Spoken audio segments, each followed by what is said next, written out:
तो चलिए एक बहुत ही लंबे, एक बहुत ही शानदार सफर पर चलते हैं। एक ऐसी कहानी जो हर चीज की शुरुआत से शुरू होती है। ये कहानी सिर्फ तारों और ग्रहों की नहीं है, बल्कि ये हमारी अपनी कहानी है। ये ब्रह्मांड की, पृथ्वी की और हम सबकी एक महागाथा है।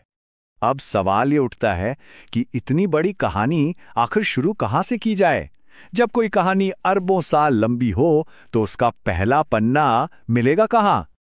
इसका जवाब है आज से लगभग 13.8 अरब साल पहले। जरा इस नंबर के बारे में सोचिए। ये इतना लंबा समय है कि हमारा दिमाग ठीक से इसे समझ भी नहीं सकता। तो चलिए समय में पीछे चलते हैं, एकदम शुरुआत में। तो हमारी कहानी का पहला चैप्टर है ब्रह्मांड का जन्म। कल्पना कीजिए एक ऐसा पल जब आज दिखने वाला हर तारा, हर गैलेक्सी, सब कुछ एक सुई की नोक से भी छोटे से पॉइंट में सिमटा हुआ था।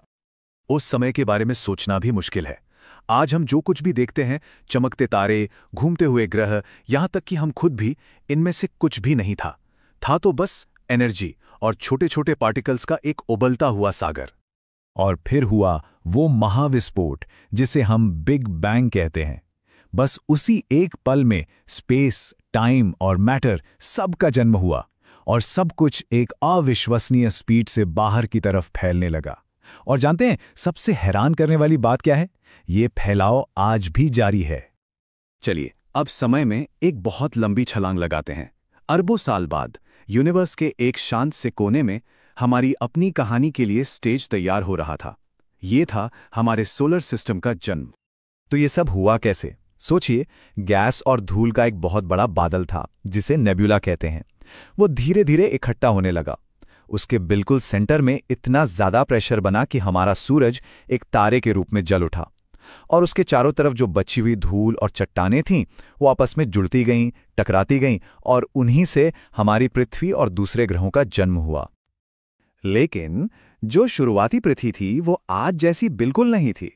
वो तो आग का एक दहकता हुआ, पिघला हुआ गोला थी। हर तरफ ज्वालामुखी फट रहे थे, आसमान से बिजली कड़क रही थी और स्पेस से लगातार उल्का पिंडों की बारिश हो रही थी। मतलब जीवन के लिए तो कोई जगह ही नहीं थी।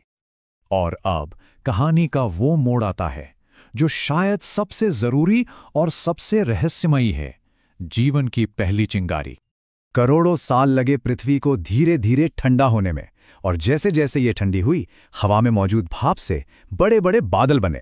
फिर जो बारिश शुरू हुई वो एक दो दिन नहीं, बल्कि लाखों साल तक चलती रही। इसी जबरदस्त बारिश ने दुनिया के पहले महासागरों को बनाया, और उन्हीं की अंधेरी गहराइयों में कुछ बहुत ही खास होने वाला था। साइंटिस्ट्स इसे प्राइमोर्डियल सूप की थ्योरी कहते हैं। इसका मतलब यह है कि उस वक्त के महासागर तरह तरह के केमिकल्स का एक मिक्सचर थे। जब उन पर बिजली कड़की और सूरज की तेज किरणें पड़ी तो जीवन के लिए जरूरी पहले मॉलिक्यूल्स बने, और फिर इन्हीं मॉलिक्यूल्स के मिलकर इतिहास का पहला जीवित सेल बना। पर कहानी यहीं खत्म नहीं होती, क्योंकि जीवन जैसा था वैसा नहीं रहा। यहां से शुरू होती है इवोल्यूशन की एक अविश्वसनीय कहानी, एक ऐसा सफर जो सिंपल से कॉम्प्लेक्स की ओर बढ़ता है। ये टाइमलाइन इस कमाल के सफर की एक छोटी सी झलक है। सोचिए, अरबों साल तक हमारी धरती पर सिर्फ बैक्टीरिया जैसे छोटे छोटे जीव थे। फिर कुछ जीवों ने ऑक्सीजन बनाना शुरू किया और इस ग्रह का चेहरा हमेशा के लिए बदल दिया। उसके बाद आए मल्टीसेल वाले जीव, फिर अजीब अजीब समुद्री प्राणी, विशाल डायनासोर और आखिर में मैमल्स यानी स्तनधारी, जिनमें हमारे पूर्वज भी शामिल थे।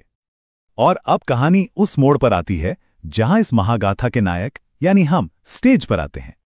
हम यानी होमो सेपियंस इस कहानी में काफी नए हैं। हमारा जन्म लगभग 3 लाख साल पहले अफ्रीका में हुआ था। लेकिन हम अचानक से नहीं आए। हम होमो हैबिलिस और होमो इरेक्टस जैसे अपने पूर्वजों की एक लंबी और कामयाब कहानी का नतीजा है। तो ऐसा क्या था जिसने हमें इतना अलग बना दिया? कुछ चीजें थीं जो हमारे लिए गेम चेंजर साबित हुईं। हमने आग को कंट्रोल करना सीखा, पत्थर के बेहतर औजार बनाए, और सबसे जरूरी, हमने एक दूसरे से बात करने के लिए भाषाएं बनाई। यही वो सुपर पावर्स थीं जिन्होंने हमें पूरी दुनिया में फैलने की ताकत दी। लेकिन हमारी असली सुपर पावर हमारे औजारों में नहीं, हमारे दिमाग में थी। सोचने की, नई चीजें सीखने की और भविष्य के लिए प्लानिंग करने की ये जो अनोखी क्षमता थी, वही हमारी सबसे बड़ी ताकत बनी। तो चलिए, अरबों साल के इस सफर के बाद जरा देखते हैं कि आज हम कहां पहुंचे हैं। आज की पृथ्वी दिखती कैसी है? ये नंबर सच में दिमाग घुमा देने वाला है।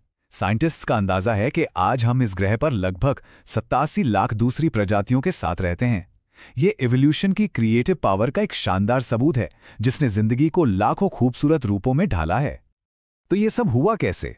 इसका राज एक सिंपल लेकिन बहुत पावरफुल प्रोसेस में छुपा है, नेचुरल सिलेक्शन।